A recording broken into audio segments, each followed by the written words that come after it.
Hello friends, जय हिंद। आज हम लोग सीडीपी के 30 most important PYQ question solve करेंगे जो आने वाले सीटेट एग्ज़ाम के लिए बेहद इंपॉर्टेंट है। और आप लोग कमेंट करके बताना इसमें से कितने क्वेश्चन आपको आ रहे थे। और अगर वीडियो अच्छा लगे तो चैनल को सब्सक्राइब करें, वीडियो को लाइक करें, कमेंट करें। चलिए देखते हैं, पहला प्रश्न यहाँ पर दिया गया है। पहला क्वेश्चन है, प्राथमिक स्तर पर एक शिक्षक में निम्न में से किसे सबसे ज़्यादा महत्वपूर्ण विशेषता मानना चाहिए? धैर्य और दृढ़ता को, शिक्षण पद्धतियों और विषयों के ज्ञान में क्षमता, या फिर दक्षता को, अतिमानक भाषा में पढ़ाने में दक्षता, या फिर पढ़ाने की उत्सुकता में। तो प्राथमिक स्तर का कोई जो शिक्षक है तो सबसे ज़्यादा उसमें से कौन से ज़्यादा गुण सबसे ज़्यादा इंपॉर्टेंट होने चाहिए? तो इसका आंसर हो जाएगा धैर्य और दृढ़ता। धैर्य और दृढ़ता से ये तात्पर्य होता है कि जैसे किसी भी परिस्थिति में बच्चे जैसे कि परेशान है, कोई परिस्थिति में कोई बच्चों के कुछ समझ में नहीं आ रहा है तो सहजतापूर्वक उस स्थिति में एक टीचर उसकी हेल्प कर पाता है। तो इसका आंसर हो जाएगा धैर्य और दृढ़ता। अगला क्वेश्चन यहाँ पे, एक शिक्षक अपने लोकतांत्रिक स्वभाव के कारण विद्यार्थियों को पूरी कक्षा में कहीं भी बैठने की अनुमति देता है। कुछ शिक्षार्थी एक साथ बैठते हैं और चर्चा करते हैं या सामूहिक पठन करते हैं, कुछ चुपचाप बैठकर अपने आप पढ़ते हैं। एक अभिभावक को यह पसंद नहीं आता। इस स्थिति से निपटने का निम्न में से कौन सा तरीका सबसे बेहतर हो सकता है? अनुभावक को प्रधानाचार्य से अनुरोध करना चाहिए कि वे उनके बच्चे का अनुभाग बदल दें। अभिभावकों को शिक्षक पर विश्वास व्यक्त करना चाहिए और शिक्षक के साथ समस्या पर चर्चा करनी चाहिए। अभिभावकों को उस विद्यालय से अपने बच्चे को निकाल देना चाहिए। अभिभावकों को प्रधानाचार्य से शिक्षक की शिकायत करनी चाहिए। तो कोई एक टीचर है वह बच्चों को कहीं पर भी बैठने की अनुमति देता है तो उसके अनुसार जो है एक कोई पेरेंट्स आते हैं स्कूल में, वो देखते हैं तो यह उन्हें पसंद नहीं आता, तो उन जो अभिभावक को मतलब क्या करना चाहिए? तो इस क्वेश्चन का उचित आंसर हो जाएगा अभिभावकों को शिक्षक पर विश्वास व्यक्त करना चाहिए और शिक्षक के साथ समस्या पर चर्चा करनी चाहिए।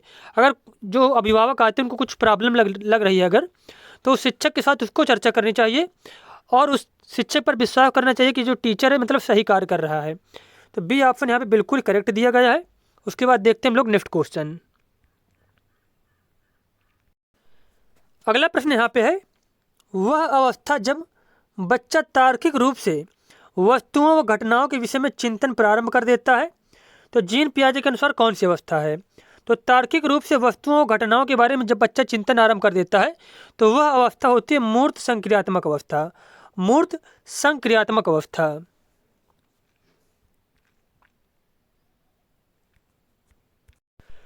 उसके बाद चौथा क्वेश्चन है, मन का मानचित्रण संबंधित है। साहसिक कार्यों की क्रिया योजना से, मन का चित्र बनाने से, मन की क्रियाशीलता पर अनुसंधान से, या फिर बोध समझ बढ़ाने की तकनीक से। तो मन का मानचित्रण से यह तात्पर्य होता है कि जैसे कोई कार्य करना है तो उसके पहले मतलब उसकी रूपरेखा जो है बारे में चर्चा कर लेना मन में, मतलब अपने आप से उसके बारे में सोच विचार कर लेना, उसके बारे में विश्लेषण कर लेना। तो इसका मन का मानचित्रण जो है संबंधित है मन की क्रियाशीलता पर अनुसंधान से। जैसे कोई कार्य करना है किसी को, जैसे सीटेट पास करना है किसी को, पेपर देना है जैसे सीटेट वगैरह का, तो उसके बारे में पूरी उसका निष्कर्ष मतलब उसका जो है विश्लेषण करना कि कैसे हमें तैयारी करनी है, कितने पेपर होते हैं, मतलब पूरी उसकी जानकारी एकत्र करना, उसके बाद फिर उस कार्य को करना। तो यहाँ पे सी वाला ऑप्शन बिल्कुल सही दिया गया है। उसके बाद प्रश्न है, विशेष रूप से प्राथमिक स्तर पर विद्यार्थियों के सीखने के संबंधी समस्याओं को संबोधित करने का सबसे बेहतर तरीका है महंगी और चमकदार सहायक सामग्री का प्रयोग करना, सरल और रोचक पाठ्य पुस्तकों का प्रयोग करना, कहानी कथन पद्धति का प्रयोग करना, या फिर क्षमता के अनुरूप विभिन्न शिक्षण पद्धतियों का प्रयोग करना। तो यहाँ पे प्राथमिक स्तर पर जो विद्यार्थी हैं उनको सीखने संबंधित समस्याओं को संबोधित करने का जो है सबसे बेहतर तरीका क्या है? तो इसका जो सबसे ज़्यादा आंसर हो जाएगा, उचित आंसर यहाँ पे हो जाएगा कि क्षमता के अनुरूप विभिन्न शिक्षण पद्धतियों का प्रयोग करना। बच्चे जिस क्षमता के अनुसार है उसे प्रकार चीज़ों को समझाना, तो क्या करेंगे वो जल्दी से चीज़ों को समझ जाएंगे। तो यहाँ पे डी ऑप्शन बिल्कुल सही है। उसके बाद नेक्स्ट क्वेश्चन हम लोग देखते हैं यहाँ पे। अगला क्वेश्चन है, निम्न में से कौन सा शिक्षार्थियों में सृजनात्मकता का पोषण करता है। प्रत्येक शिक्षार्थी की अंतर्जात प्रतिभाओं का पोषण करने के अवसर उपलब्ध कराना, विद्यालय जीवन के प्रारंभ से उपलब्धि के लक्ष्यों पर बल देना, परीक्षा में अच्छे अंकों के लिए विद्यार्थियों की कोचिंग करना, अच्छा शिक्षा के व्यवहारिक मूल्यों के लिए विद्यार्थियों का शिक्षण।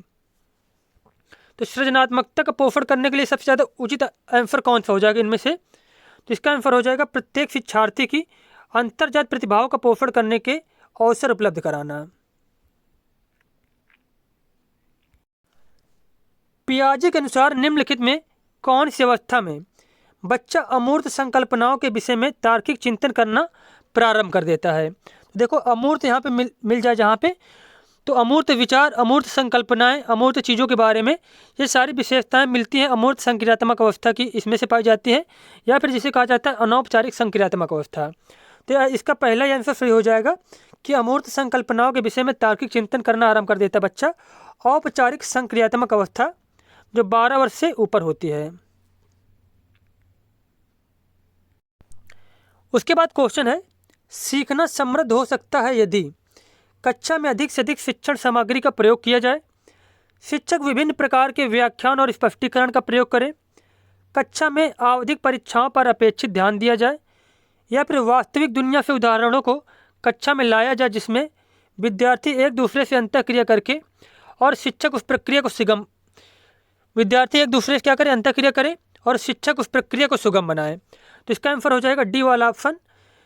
सीखना तब ज़्यादा समृद्ध होगा, ज़्यादा बच्चे सीखेंगे जब उनको वास्तविक दुनिया से चीज़ों को जोड़कर सिखाया जाएगा।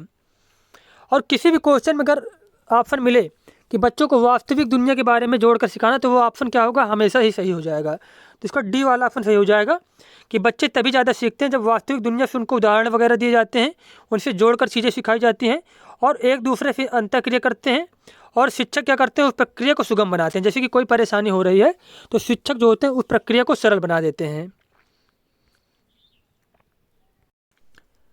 निम्न में से कौन से कथन को सीखने की प्रक्रिया की विशेषता नहीं मानना चाहिए? सीखना एक व्यापक प्रक्रिया है, सीखना लक्ष्योन्मुखी होता है, अनधिगम भी सीखने की प्रक्रिया है। तो ये तो सभी सही दिए गए हैं, पूछा गया इसमें से नहीं माना जाना चाहिए। तो यहाँ पे चौथा स्थान गलत हो जाएगा कि शैक्षिक संस्थान ही एकमात्र है जहाँ अधिगम प्राप्त होता है। तो ये बिल्कुल गलत हो जाएगा कि शैक्षिक संस्थान से केवल बच्चा नहीं सीखता, बच्चा अपने पास पड़ोस से सीखता है, अपने परिवार से सीखता है, शैक्षिक संस्थान से सीखता है, मतलब अनेक जगहों से बच्चा कुछ ना कुछ सीखता रहता है। तो यहाँ पे डी वाला ऑप्शन गलत दिया गया है। अगला क्वेश्चन है, 5वीं कक्षा के दृष्टिबाधित विद्यार्थी के माता पिता और मित्रों द्वारा उसे दैनिक कार्यों को करने की सहायता दी जानी चाहिए, के साथ कक्षा में सामान्य रूप से व्यवहार किया जाना चाहिए और श्रव्य सीढ़ी के माध्यम से सहायता उपलब्ध कराई जानी चाहिए, के साथ कक्षा में विशेष व्यवहार किया जाना चाहिए, को निचले स्तर के कार्य करने की छूट मिलनी चाहिए।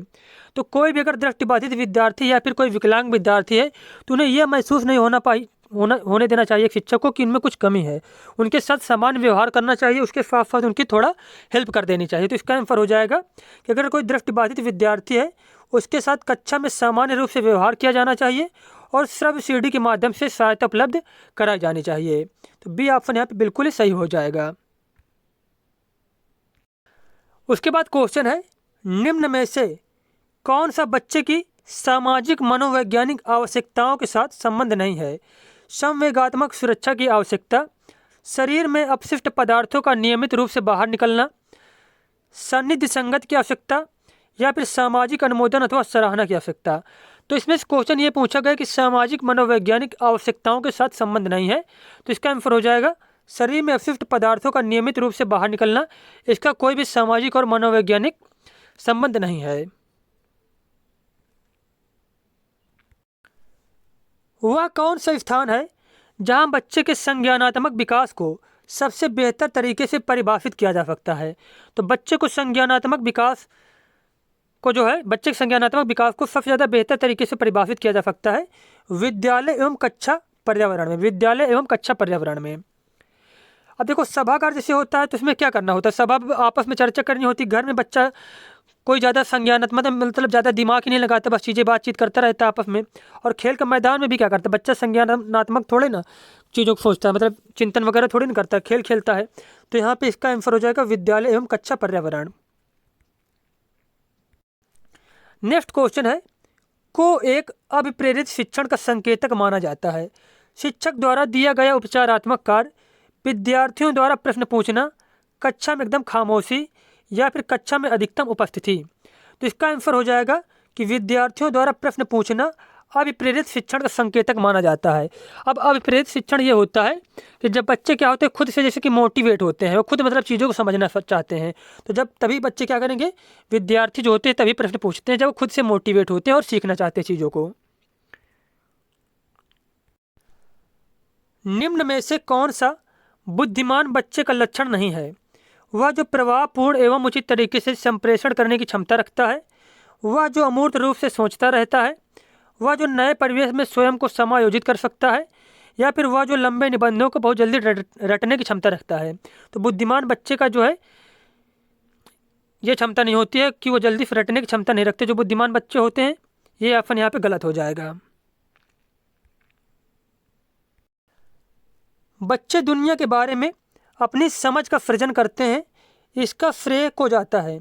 तो यह कथन है पियाजे का। किसका है? पियाजे का। और बच्चे क्या होते हैं? नन्हे वैज्ञानिक होते हैं, ये भी कहा था पियाजे ने। नन्हे क्या होते हैं? वैज्ञानिक, नन्हे वैज्ञानिक होते हैं। अगला क्वेश्चन यहाँ पे है, कृतिका अक्सर घर में ज़्यादा बात नहीं करती, लेकिन विद्यालय में वो काफ़ी बात करती है। यह दर्शाता है कि शिक्षकों की मांग होती है कि बच्चे विद्यालय में खूब बात करें। कृतिका को अपना घर बिल्कुल पसंद नहीं है, उसके विचारों को विद्यालय में मान्यता मिलती है। विद्यालय हर समय बच्चों को खूब बात करने का अवसर देता है। कोई जो छात्र है कृतिका, वह अक्सर घर में ज़्यादा बात नहीं करती, लेकिन विद्यालय में वो काफ़ी बात करती है। तो इसका मतलब यह हो जाएगा कि उसके विचारों को विद्यालय में मान्यता मिलती है। उसके विचारों को विद्यालय में मान्यता मिलती है। एक शिक्षक को अपने विद्यार्थियों की क्षमताओं को समझने का प्रयास करना चाहिए। निम्नलिखित में से कौन सा क्षेत्र इस उद्देश्य के साथ संबंध है? सामाजिक दर्शन, मीडिया मनोविज्ञान, शिक्षा मनोविज्ञान, या फिर शिक्षा समाजशास्त्र। तो इस क्वेश्चन में कुछ सोचने की जरूरत ही नहीं है। एक विद्यार्थियों की क्षमताओं को समझने का प्रयास करना चाहिए एक शिक्षक को, तो यह होता है शिक्षा मनोविज्ञान में। शिक्षा मनोविज्ञान में सीखने की प्रक्रिया में अभिप्रेरणा पिछले सीखे हुए नए अधिगम से अलग करती है। विद्यार्थियों को एक दिशा में सोचने के योग्य बनाती है। विद्यार्थियों में सीखने के प्रति रुचि का विकास करती है। शिक्षार्थियों की स्मरण शक्ति को पैना करती है। तो सीखने की प्रक्रिया में जो अभिप्रेरणा का जो कार्य होता है, वह होता है कि सीखने की प्रक्रिया के प्रति रुचि का विकास करती है। सीखने के प्रति जो है रुचि का विकास करती है। शिक्षा के क्षेत्र में पाठचर्या शब्दावली किसकी ओर संकेत करती है? विद्यालय का संपूर्ण कार्यक्रम जिसमें विद्यार्थी प्रतिदिन अनुभव प्राप्त करते हैं। मूल्यांकन प्रक्रिया, कक्षा में प्रयुक्त की जाने वाली पाठ सामग्री, शिक्षण पद्धति एवं पढ़ाई जाने वाली विषय वस्तु। तो इसका आंसर हो जाएगा, पाठचर्या से तात्पर्य होता है कि विद्यालय का संपूर्ण कार्यक्रम जिसमें विद्यार्थी प्रतिदिन अनुभव प्राप्त करते हैं। निचली कक्षाओं में शिक्षण की खेल पद्धति मूल रूप से आधारित है शिक्षण पद्धति के सिद्धांतों पर, विकास एवं वृद्धि के मनोवैज्ञानिक सिद्धांतों पर, शिक्षण के समाजशास्त्रीय सिद्धांतों पर, शारीरिक शिक्षा कार्यक्रमों के सिद्धांतों पर। तो निचली कक्षाओं में शिक्षण की जो खेल पद्धति है वह आधारित है विकास एवं वृद्धि के मनोवैज्ञानिक सिद्धांतों पर। विकास एवं वृद्धि के मनोवैज्ञानिक सिद्धांतों पर। अगला क्वेश्चन है, एक बच्चा अतीत की समान परिस्थिति में की गई अनुक्रियाओं के आधार पर नई स्थिति के प्रति अनुक्रिया करता है। यह किससे संबंधित है? सीखने का प्रभाव नियम, सीखने की प्रक्रिया का अभिवृत्ति नियम, सीखने का तत्परता नियम, या फिर सीखने का सादृश्यता नियम। तो एक बच्चा क्या करता है, अतीत की जो समान परिस्थितियां हैं, समान परिस्थिति में की गई अनुक्रियाओं के आधार पर नई स्थिति के प्रति अनुक्रिया करता है। तो यह किससे संबंधित है? तो सारे नियम दिए गए हैं, थार्नडाइक के नियम दिए गए हैं। तो किससे संबंधित हो जाएगा इसका आंसर? तो इस क्वेश्चन का आंसर हो जाएगा, यह संबंधित है सीखने का सादृश्यता के नियम से। सीखने के सादृश्यता के नियम से। बस इसमें ये जो डिफिनीशन दी गई कि एक बच्चा अतीत की समान परिस्थिति में की गई अनुक्रियाओं के आधार पर नई स्थिति के प्रति अनुक्रिया करता है। तो यह कौन सा नियम होता है? तो सीखने का सादृश्यता नियम। प्रतिभाशाली होने का संकेत नहीं है दूसरों के साथ झगड़ना, यही आंसर हो जाएगा कि दूसरों के साथ झगड़ना प्रतिभाशाली होने का संकेत नहीं है। जबकि अभिव्यक्ति में नवीनता, जिज्ञासा और सृजनात्मक विचार, ये सभी क्या हैं? प्रतिभाशाली बच्चों में पाए जाते हैं। विशेष आवश्यकता वाले बच्चों को शिक्षा उपलब्ध कराई जानी चाहिए।